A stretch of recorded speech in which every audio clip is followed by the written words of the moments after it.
¿Puede algo surgir de la nada? La creación del universo es uno de los mayores misterios que ha desconcertado a la humanidad durante siglos. Imagínate un instante en el que no existía absolutamente nada, ni estrellas, ni planetas, ni siquiera el tiempo. ¿Cómo es posible que de ese vacío absoluto haya surgido todo lo que conocemos? Esta fascinante y controvertida cuestión nos lleva al corazón de la física y la cosmología, desafiando nuestras concepciones más básicas sobre la realidad. Comprender el origen del universo no solo responde a una de las preguntas más profundas de la existencia, sino que también podría revolucionar nuestro entendimiento de la ciencia y la filosofía. ¿Qué secretos podría revelar esta búsqueda sobre la naturaleza del espacio, el tiempo y la materia? Acompáñanos en este apasionante video para desentrañar el enigma del nacimiento del universo. No te pierdas esta oportunidad de explorar uno de los mayores misterios del cosmos y expandir tu mente con las teorías más avanzadas de la ciencia moderna.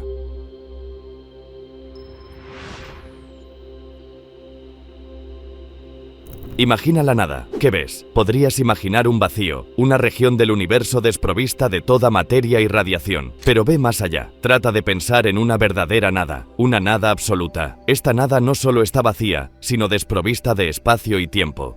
Dadas nuestras experiencias cotidianas, esto es difícil de imaginar, pero a menudo hemos luchado con el concepto de nada. La historia bíblica de la creación nos dice que en el principio Dios creó los cielos y la tierra. ¿Pero qué existía antes de la creación de Dios? En un momento antes del tiempo, en un lugar antes del espacio, la Biblia simplemente no lo dice. Y de hecho, nuestras teorías científicas y observaciones también nos dicen que nuestro universo no ha existido por toda la eternidad. Nos dicen que hace 14.000 millones de años tuvo un comienzo, un nacimiento ardiente en un torbellino de partículas y energía, y ha estado expandiéndose y enfriándose desde entonces. Entonces, ¿qué había antes? Los cosmólogos ofrecen posibilidades tentadoras. Tal vez nuestro universo fue engendrado a partir de una existencia previa, parte de un ciclo sin fin, o se formó en la violenta colisión entre dos otros universos. Pero quizás la respuesta más inquietante de todas es que nuestro universo nació de la nada. Y si ese es el caso, ¿cómo se obtiene algo de la nada? ¿Es un electrón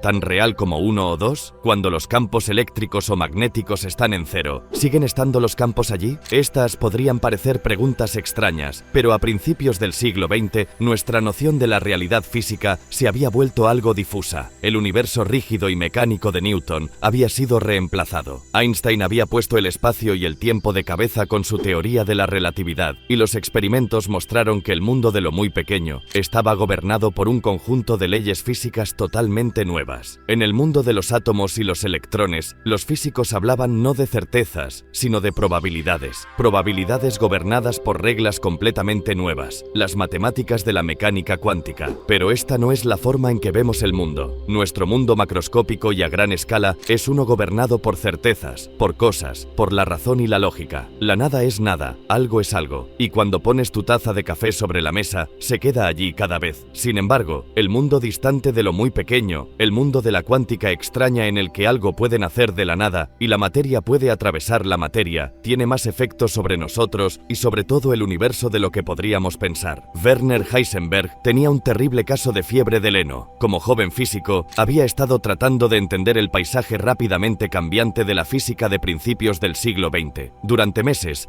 había estado intentando armar el mundo aparentemente sin sentido del átomo. Entendía que, en un átomo, los electrones orbitaban un núcleo, pero si estas órbitas fueran como planetas orbitando el Sol, el átomo colapsaría en una fracción de segundo y simplemente dejaría de existir. Entonces, ¿qué reglas gobernaban el movimiento de los electrones? Todo lo que había intentado falló, ya que sus matemáticas se volvieron incontrolables y desordenadas. Y ahora, su fiebre del heno veraniega lo había golpeado. Su cabeza se estaba volviendo nublada, su nariz tapada. Decidió escapar, buscando refugio en la pequeña isla de Heligoland, ubicada en el Mar del Norte. Esperaba que el aire fresco y salado despejara su mente, y fue en la pequeña y aislada Heligoland, mientras se relajaba una tarde, que fue golpeado por una revelación que cambió totalmente nuestra comprensión de la realidad. Todo había comenzado en 1900 con los desesperados intentos de Max Planck por explicar cómo brillan los objetos calientes. Sabía que en los objetos calientes, los átomos se agitaban, y era este movimiento el que producía el arco iris de colores que podía ver. En la física clásica, todos los movimientos posibles estaban permitidos, emitidos. Pero para estar de acuerdo con los experimentos, Planck añadió un nuevo ingrediente inesperado. Restringió los movimientos, de modo que las energías estaban presentes en trozos individuales distintos. Y al cuantificar estos movimientos, nació la mecánica cuántica. Para la década de 1920, este mundo de lo muy pequeño, el mundo de los átomos y los electrones, se había convertido en un lugar extraño y complejo. Al igual que la energía, las órbitas de los electrones también parecían estar cuantificadas, existiendo a distancias específicas del núcleo. Y en 1925, Erwin Schrödinger escribió su ecuación de onda para explicar la mecánica cuántica. Objetos como los electrones ya no estaban en un lugar particular, en cambio, eran difusos y dispersos, descritos por algo conocido como una función de onda. Heisenberg había estado atrapado en esta mezcla vertiginosa de teoría cuántica. Como otros, estaba tratando de doblar reglas bien establecidas para explicar cómo orbitaban los electrones en los átomos. Tal vez sufrían pequeñas oscilaciones, algo que Heisenberg sabía calcular. Sin embargo, al igual que todos los intentos anteriores, sus cálculos no lograron explicar lo que los experimentadores le estaban diciendo. Pero en el aire fresco y limpio de Heligoland, las nuevas ideas rápidamente se cristalizaron. Se dio cuenta de que nunca podemos observar realmente un electrón en su órbita. Lo que vemos son las frecuencias de luz emitidas a medida que los electrones saltan de una órbita a otra. Así que, ¿por qué molestarse en calcular los detalles de la órbita? Decidió que deberíamos calcular lo que realmente podemos observar en nuestros experimentos. Heisenberg comenzó a trabajar en las matemáticas, ignorando cómo se movía exactamente el electrón, y fue entonces cuando las cosas se aclararon. Sus nuevas matemáticas funcionaron. La forma de las ecuaciones frente a él parecía extraña, pero un matemático las habría reconocido como matrices. Aunque hoy en día son comunes en la física, en la década de 1920 todavía eran una novedad. Heisenberg no durmió esa noche. En cambio, se fue a caminar antes del amanecer. Se sentó y observó los primeros rayos del sol. Asómate al horizonte desde un saliente rocoso en la isla. A medida que el día se calienta, Heisenberg se dio cuenta de que tenía una nueva forma matemática de explicar el mundo de lo muy pequeño. Pero, ¿qué mundo tan extraño había encontrado? Las matemáticas de Heisenberg coincidían con las de Schrödinger. No hablaban de dónde está un electrón, solo de dónde podría estar. Y cuando se trataba de la velocidad de un electrón, la descripción era igualmente vaga. Cómo un electrón salta de una órbita a otra era desconocido, solo la energía emitida cuando lo hacía. Tampoco hablaba del tiempo preciso en que el electrón haría tal salto cuántico, solo las probabilidades de que ocurriera el salto. El mundo cuántico no era un trabajo de precisión, el mundo cuántico era uno de probabilidades. Mirando sus ecuaciones, Heisenberg se dio cuenta de que la vaguedad en la posición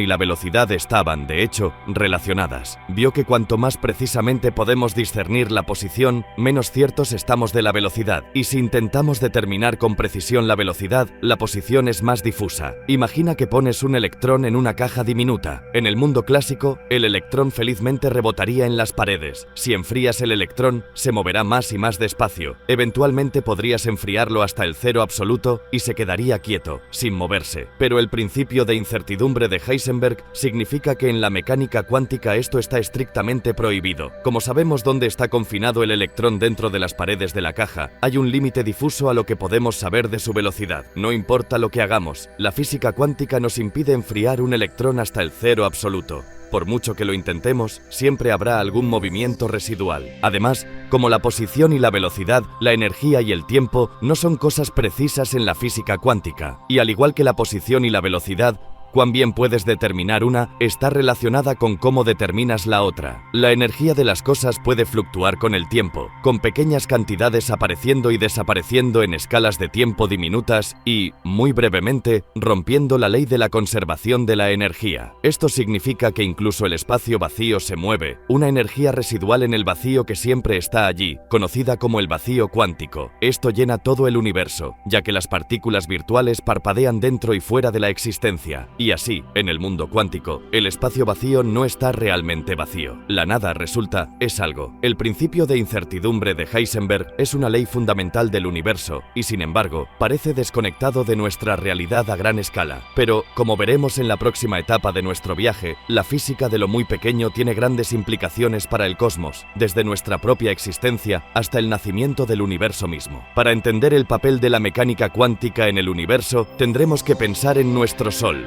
Durante muchos años de la historia humana, el Sol fue un dios. Para los antiguos egipcios, el Sol era Ra, rey de todos los dioses y padre de la creación. Para los griegos era Helios, quien conducía su carro diariamente a través del cielo. Pero, ¿qué alimentaba al Sol? ¿Era solo una bola de fuego como los fuegos en la Tierra? No fue hasta mediados del siglo XIX que la ciencia comenzó a proporcionar respuestas, y todo comenzó con Lord Kelvin, determinador del cero absoluto y cuyo nombre llevan las unidades de temperatura.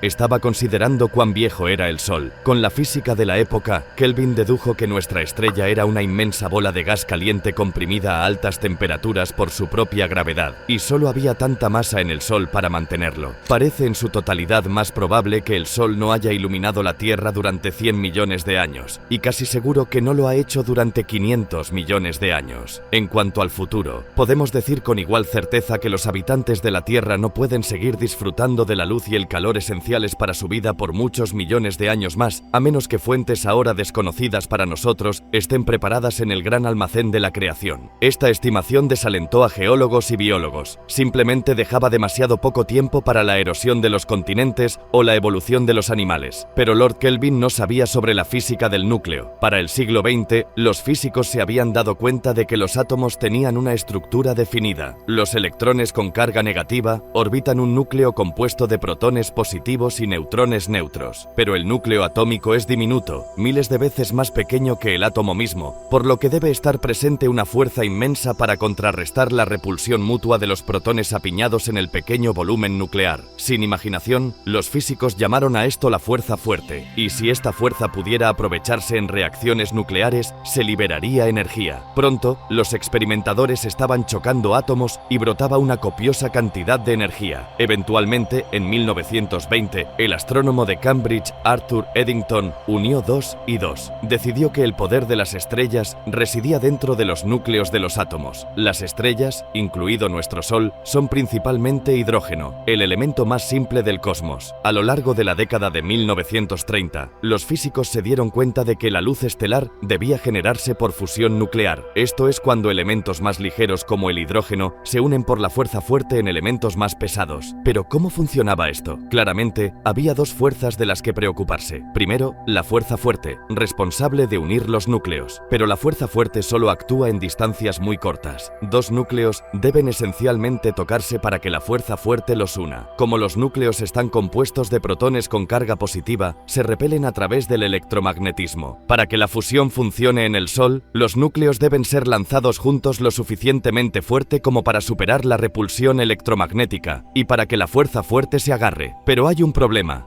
El núcleo de una estrella está aplastado a temperaturas increíblemente altas por el peso de la estrella presionando hacia abajo. Los astrónomos han calculado que un Sol recién nacido tendría una temperatura central cercana a los 15 millones de kelvins. Pero a esta temperatura, las colisiones entre protones, los núcleos de hidrógeno, son demasiado suaves. La repulsión electromagnética mantiene a los protones demasiado separados para la fusión. Entonces, ¿cómo podría brillar el Sol? Y aquí es donde entra el diminuto mundo cuántico. La respuesta fue dada por un enigmático científico, George Gamow. Nacido en Odessa, cuando era parte del Imperio ruso, Gamow era un verdadero polímata. Su mente vagaba desde el nacimiento del universo, pasando por la radiactividad, hasta cómo el ADN almacenaba información. Pero para nuestra historia, lo importante es la visión de Gamow sobre la mecánica cuántica. Se dio cuenta de que no podemos tratar los núcleos en colisión como bolas sólidas de materia. Debido al principio de incertidumbre de Heisenberg, a nivel cuántico, todo es difuso. Cuando dos núcleos colisionan, no están simplemente a una distancia cierta el uno del otro, están a muchas distancias al mismo tiempo, instantáneamente, y en algún lugar en esta mezcla difusa, podrían estar lo suficientemente cerca como para que la fuerza fuerte haga su trabajo. A través de la incertidumbre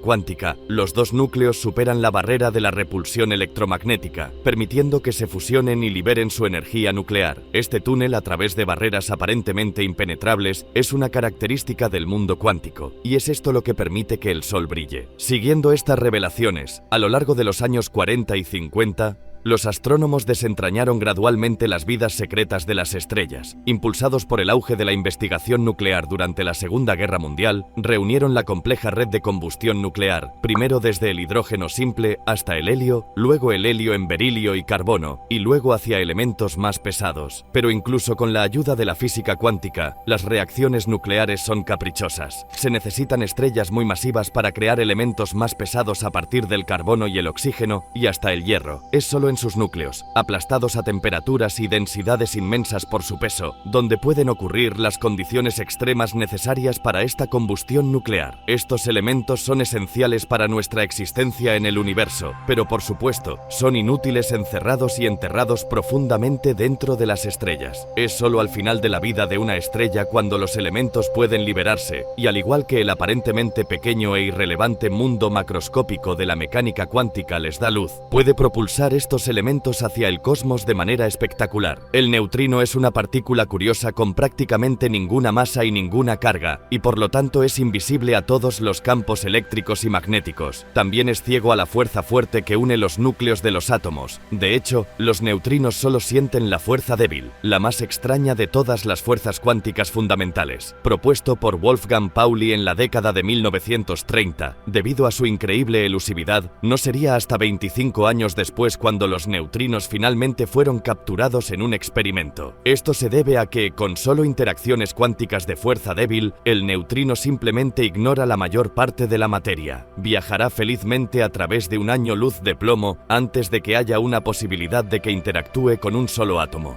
Y sin embargo, juegan un papel crucial en las supernovas, la muerte de estrellas masivas. En el aplastamiento inmenso de una estrella gigante colapsante, los electrones son forzados a entrar en los protones y esta desintegración radiactiva expulsa neutrinos. Un gran número de neutrinos intenta escapar de la estrella, pero al encontrarse en un entorno superdenso, chocan contra las capas entrantes y por pura cantidad revierten el colapso y desgarran la estrella, arrojando los diversos elementos de regreso al cosmos. Claramente la física cuántica está escrita en el funcionamiento del universo a través de su papel en la generación de calor solar o en el reciclaje de elementos a través del cosmos. Es esencial para nuestra existencia, pero no se detiene ahí. ¿Podría la física cuántica jugar un papel aún mayor? ¿Necesitamos pensar solo en la naturaleza cuántica de lo extremadamente pequeño? ¿O hay una pregunta más grande que deberíamos estar haciendo? ¿Es todo el universo un objeto cuántico? En la física cuántica, la función de onda encapsula toda la información en un objeto, pero dos objetos individuales no son descritos por dos funciones de onda individuales. En cambio, usamos una sola función de onda para abarcar ambos. De hecho, en la teoría cuántica, podemos usar una sola función de onda para describir cualquier número de partículas. Esto plantea una gran pregunta, una de las más grandes posibles. ¿Podríamos escribir una sola función de onda para explicar el estado cuántico de todo el universo? Una función de onda para explicar cada partícula de materia y cada fotón de luz. Sería realmente inmensa, pero al menos teóricamente posible. Considera el mundo de la física clásica.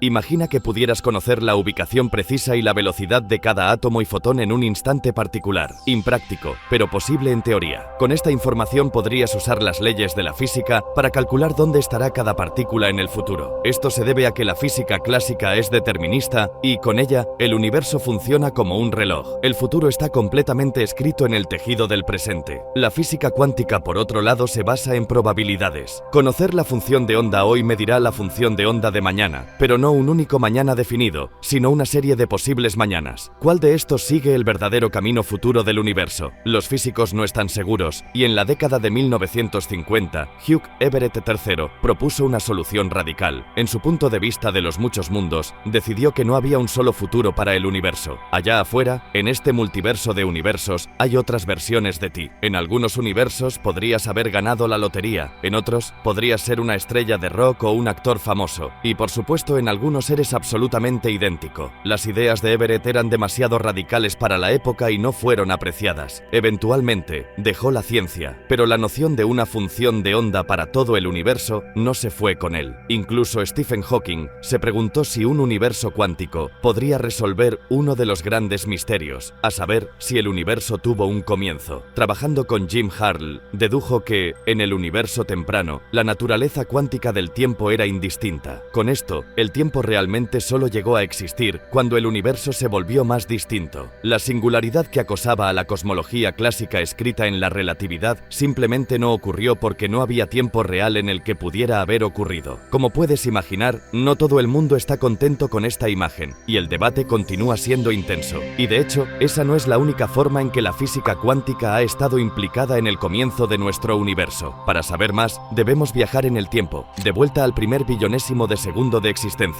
En la década de 1970, el físico Alan Guth tenía un problema. Tenía algo que necesitaba esconder: monopolos magnéticos. Son el equivalente magnético de las cargas eléctricas, y al igual que las cargas eléctricas, que pueden ser positivas o negativas, estos monopolos serían puramente norte o sur. Pero esto debería parecerte extraño. Cada imán con el que jugaste en la escuela siempre tenía tanto un norte como un sur. Nunca obtienes solo un norte o solo un sur. Entonces, ¿por qué Guth estaba pensando en ellos y por qué necesitaba esconderlos? Guth era y es un cosmólogo, y estaba pensando en el universo muy temprano, en su estado supercaliente y superdenso. Muchos físicos pensaban que las leyes de la física deberían ser más simples. En lugar de haber 4 fuerzas fundamentales distintas, las teorías sugerían que había una superfuerza. A medida que el universo se enfriaba y expandía, la superfuerza se fracturaba en las fuerzas actuales. Dentro de esta superfuerza no debería haber distinción entre electricidad y magnetismo. Con cargas eléctricas también deberían existir monopolos magnéticos, pero mientras hay una carga eléctrica copiosa en el universo, no parecía haber monopolos. Si esta imagen de la superfuerza era correcta, estos monopolos magnéticos necesitaban esconderse. Y fue en 1981 cuando Guth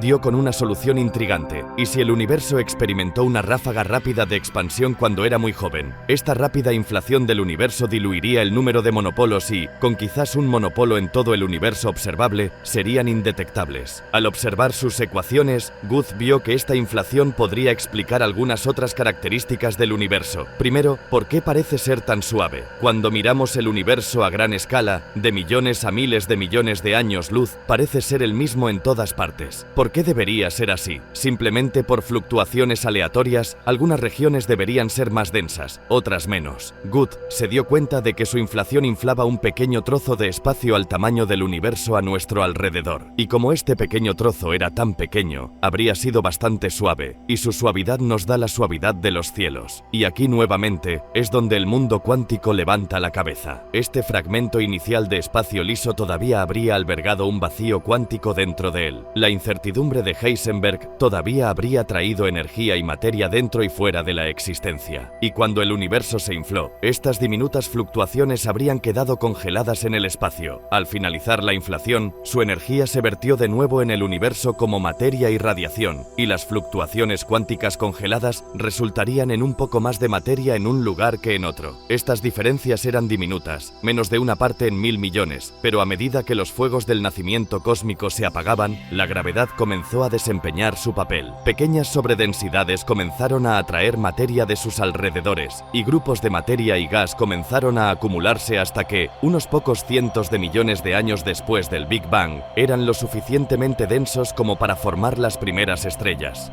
Las fluctuaciones cuánticas congeladas en el universo durante la inflación se convirtieron en las semillas de las galaxias actuales y todavía las vemos en todo su esplendor, escritas en la antigua luz del fondo cósmico de microondas. En esta teoría, el mundo cuántico ha dado forma a nuestro cosmos, pero hay un paso más atrás por recorrer. ¿Podríamos usar la mecánica cuántica para enfrentar la pregunta definitiva de dónde vino realmente nuestro universo? El año es 1973 y el joven físico Edward Tryon está viendo una conferencia de Denis Sciama, considerado uno de los padres de la cosmología moderna. Hay una pausa en la conferencia y de repente, sin previo aviso, Edward se escucha a sí mismo diciendo: tal vez el universo sea una fluctuación del vacío. Hay un murmullo de risas en la sala y Sciama continúa su conferencia. Pero Tryon no estaba bromeando y en diciembre de 1973 publicó un artículo con casi ese mismo título. ¿Es el universo una fluctuación del vacío? Tryon estaba tratando de desentrañar las implicaciones fluctuaciones bizarras del vacío cuántico, cómo la energía en un vacío puede fluctuar con el tiempo, rompiendo brevemente la ley de conservación de la energía, y fue esto lo que lo llevó a preguntarse cuál era el contenido energético total del universo. Claramente, toda la masa y el movimiento serían una cantidad inmensa de energía, pero también existe el potencial en los campos gravitacionales y otros campos, y esta energía potencial es negativa. Así que pensó, si sumas toda la energía del universo, tal vez se equilibren y quizás el total sea cero. Mirando el principio de incertidumbre de Heisenberg, Tryon se dio cuenta de que una fluctuación de energía cero podría durar para siempre. Quizás todo el universo era solo una fluctuación cuántica. Por supuesto, esto plantea la pregunta inmediata de dónde ocurrió esta fluctuación, lo que nos llevaría de nuevo al principio. ¿De dónde vinieron los campos cuánticos? ¿Qué hubo antes de ellos? Ahora sabemos que en nuestro universo cuántico es posible sacar algo de la nada, pero lo que podría suceder dentro de una verdadera nada, fuera del tiempo y el espacio, sigue siendo una pregunta más allá de los límites de la ciencia. A pesar de esto, aunque no podamos hablar con certeza de lo que ocurrió antes, está claro que, en los primeros momentos diminutos de existencia, la mecánica cuántica inevitablemente jugó un papel. Pero, ¿qué pasa con el final del tiempo? ¿Podría el distante e inimaginablemente vasto universo también estar moldeado por lo cuántico? Cuando el universo era joven y enérgico, creó estrellas en abundancia. La mitad de las estrellas que existirán se crearon en los primeros miles de millones de años. Durante los últimos 9.000 millones de años, se crearon casi todas las demás, y a medida que el universo envejece, su capacidad para crear estrellas está disminuyendo rápidamente. En el futuro, solo nacerá el 5% final de las estrellas. Pero, como hemos visto, las estrellas no viven para siempre. Las estrellas masivas viven millones de años. Estrellas como el Sol pueden durar miles de millones. Con el tiempo, solo existirán las estrellas más débiles, las enanas rojas insignificantes. Estas diminutas estrellas queman su combustible nuclear de manera extremadamente suave. Pueden vivir decenas de billones de años, pero eventualmente, incluso sus fuegos nucleares se extinguirán y morirán. Todo lo que existirá será un cascarón oscuro que perderá lentamente su calor en el cosmos moribundo. Por supuesto, las fuerzas aún operan y la gravedad continuará apretando y apretando. Sin el flujo constante de energía nuclear, podrías esperar que la gravedad aplastara la estrella muerta hasta hacerla desaparecer, pero algo detiene este colapso aparentemente inevitable, y nuevamente,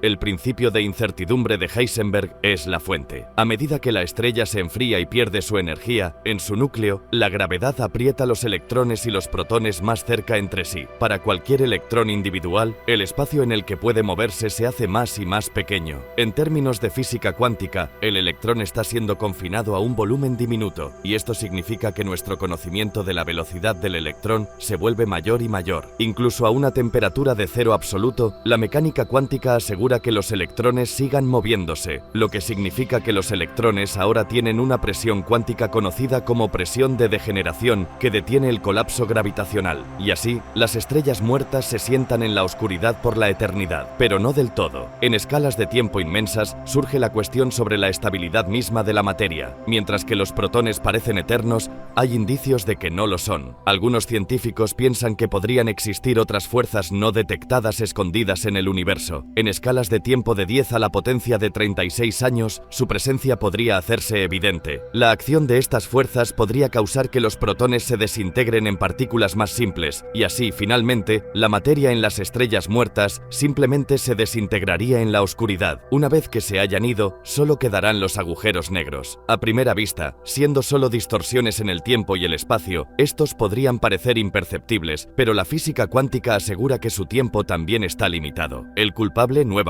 es el principio de incertidumbre de Heisenberg, en particular, la fluctuación de energía en el espacio aparentemente vacío. Fue Stephen Hawking quien primero se dio cuenta de que el vacío cuántico significaba la condena para los agujeros negros. Las matemáticas del vacío cuántico son bastante complejas. Puede visualizarse como fluctuaciones en los campos cuánticos de todas las partículas y antipartículas juntas. Un aspecto particularmente extraño es que, mientras que las ondas de partículas se mueven hacia adelante en el tiempo, las ondas de sus antipartículas se mueven hacia atrás. En un trozo aleatorio de vacío, estas ondas casi se cancelan, pero cerca de un agujero negro no es un trozo aleatorio de vacío. Su presencia, donde puedes caer, pero es imposible escapar, separa firmemente el pasado y el futuro, y esto interrumpe el estado de las ondas cuánticas en el vacío. Algunas de las fluctuaciones de los campos ya no se cancelan. Con esto, las partículas virtuales se convierten en partículas reales, aprovechando la energía del agujero negro. A medida que las partículas fluyen, el agujero negro se evapora lentamente. Aquí parece que alcanzamos el final de nuestro viaje cósmico, pero ¿hay más que contar? En 1958, la física estaba en pleno auge. Circulaban rumores sobre una teoría del todo. Esta teoría uniría la física cuántica con la gravedad de Einstein bajo un solo paraguas matemático. Los físicos sabían desde hacía décadas que el lenguaje del espacio-tiempo curvado y las probabilidades de la mecánica cuántica eran simplemente incompatibles. Una teoría del todo podría abrir nuevas puertas al universo. Los proponentes de esta teoría, Heisenberg y Pauli, eran gigantes de la física cuántica. Ahora formaban parte de la vieja guardia, en lugar de los jóvenes que habían descubierto los neutrinos y creado el principio de incertidumbre. Pero tal vez,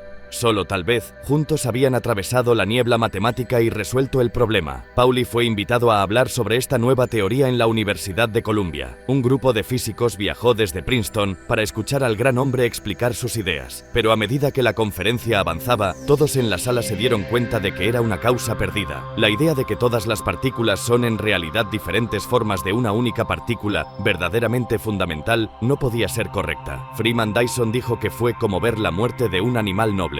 De hecho, muchos grandes físicos han estado obsesionados con una teoría del todo. Einstein estaba emocionado cuando Theodor Kaluza añadió el electromagnetismo a su teoría general de la relatividad, pero la emoción se desvaneció al darse cuenta de que incluir la mecánica cuántica estaba lleno de dificultades. No obstante, Einstein no se rindió y realizó múltiples intentos para derivar una teoría del todo antes de su muerte en 1955. De sus intentos, escribió: "La mayoría de mis hijos intelectuales terminan muy jóvenes en el cementerio de las esperanzas decepcionadas. Esta búsqueda continúa hoy en día y, curiosamente, se ve frustrada por el éxito científico. La relatividad general de Einstein sigue siendo la descripción más precisa de la gravedad. Tu GPS es testimonio de esto. Y para las otras fuerzas, la fuerte, la débil y el electromagnetismo, la física cuántica es todo lo que se requiere". Esto también es una teoría increíblemente exitosa. Dentro de su forma moderna, conocida como teoría cuántica de campos, los quarks son ondulaciones en el campo de quarks, los fotones son ondulaciones en el campo de fotones y los electrones son ondulaciones en el campo de electrones. Las matemáticas de la teoría cuántica de campos nos dicen con precisión las probabilidades de cómo interactúan las partículas y lo que se ve exactamente en las partículas expulsadas de las colisiones del Gran Colisionador de Hadrones. Pero fundamentalmente, las matemáticas de la relatividad y la mecánica cuántica son simplemente incompatibles en su forma actual. Se niegan a trabajar juntas. Una nueva teoría con nuevas matemáticas es esencial. Por lo tanto, los físicos se han encontrado en un parque de juegos teóricos sin pistas experimentales que los guíen, lo que, por supuesto, ha llevado a una explosión de ideas. Tal vez el mundo esté hecho, en última instancia, de cuerdas cuyas vibraciones dictan que son quarks o electrones. Tal vez la gravedad cuántica de bucles sea correcta, con el universo tejiéndose a sí mismo con hilos de espacio y tiempo. Tal vez somos fundamentalmente membranas flotando en un mar de 11 dimensiones. O tal vez ninguna de estas es el verdadero camino hacia la iluminación. Nuestra búsqueda centenaria de la teoría continúa y no tenemos idea de cuándo terminará.